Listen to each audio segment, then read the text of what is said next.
In the midst of dizzying, self-inflicted global chaos, the great leader is digging in on his long-term project, MAS, Make America Selfish.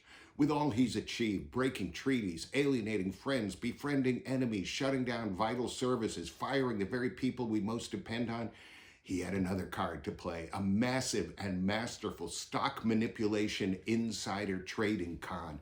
This makes his other swindles like Trump Steaks, Trump University, and Trump Airlines look like the sad side hustles of a desperate carnival barker.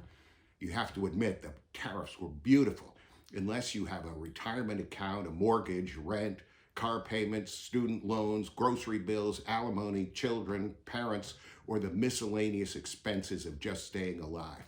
But it was manna from heaven if you happen to be a billionaire.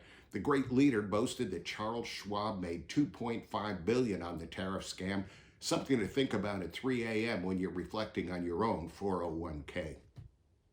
The great leader is trying to change our national character, and he's setting a fine example. Cruelty, not compassion, fear, not faith, greed, not gratitude, hatred, not hope, me, not you.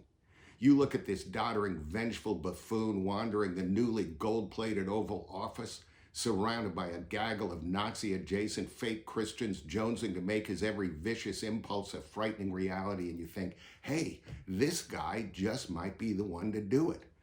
Classify people legally in the U.S. and entitled to Social Security as dead so they can never work again? Done. Deport innocent people to a nightmare prison in El Salvador and then refuse to bring them back? Done. Gut Medicaid to finance $5 trillion in tax cuts for billionaires while boosting the national debt by $5.7 trillion? Done. So what are Americans who don't want to grovel before a lifelong grifter supposed to do?